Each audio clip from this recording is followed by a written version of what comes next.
corporate downsizing is no longer a seasonal event. It has become a structural constant. As these offices empty out, the traditional assumption that a paycheck requires a desk and a manager is beginning to erode. While some see this as a period of job loss, others see it as the removal of a middleman. These individuals are building high-revenue businesses entirely alone, operating as ghost founders who leverage software to do the work of a full staff. For decades, the path to $1 million company was predictable. You hired people, you scaled your payroll, and you managed the resulting complexity. The size of the team was the primary metric of the company's success. Ghost founders are proving that this overhead is now optional.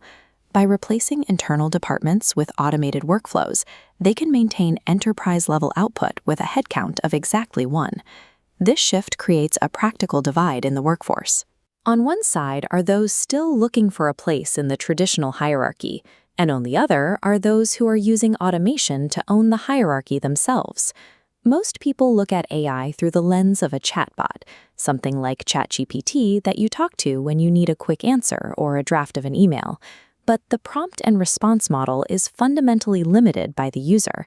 It's a passive tool that sits idle until a human manually triggers the next step. The ghost founder doesn't use AI as a conversational partner, they use it as an agent.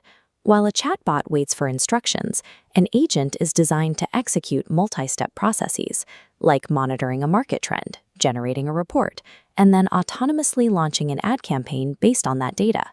Moving from manual prompting to autonomous deployment is what allows a single person to operate at the scale of a corporation.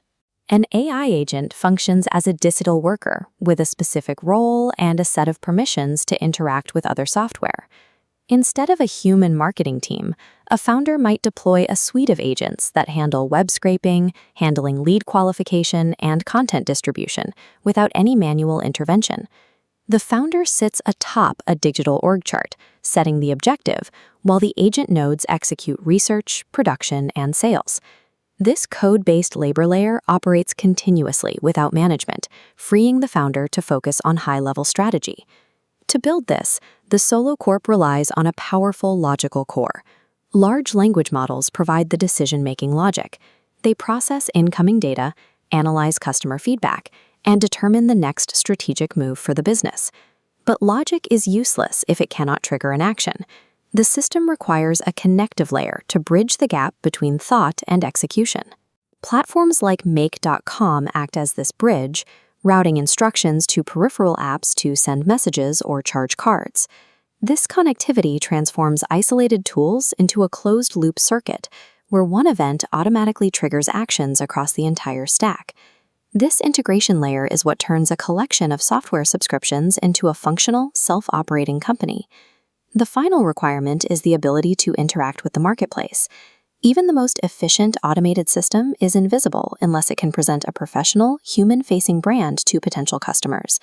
Tools like 11 Labs allow a founder to scale their presence by generating high-quality audio and video assets that communicate the brand's message. By automating the presentation layer, the founder can maintain a global presence, responding to leads and publishing content in multiple languages simultaneously. When these layers of logic, connectivity, and presentation are synchronized, a single person can project the authority and reliability of an established enterprise. In this environment, the business doesn't stop when the founder logs off. The automated system continues to process leads and manage operations 24 hours a day. The founder's role changes from being the person doing the work to the person who designs and maintains the system that does the work. This removes the traditional link between revenue and physical stamina.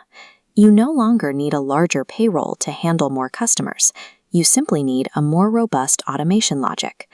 While technical and strategic hurdles remain, the capital required to reach a global audience has shifted.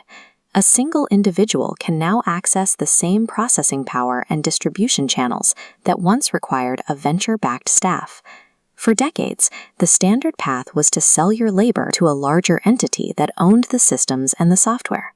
As these tools become more accessible, the advantage of the large traditional corporation begins to fade. The ability to build and own an automated system is now within reach of anyone with a laptop. The choice is whether to wait for these changes to affect your current role or to start building the system that makes that role obsolete.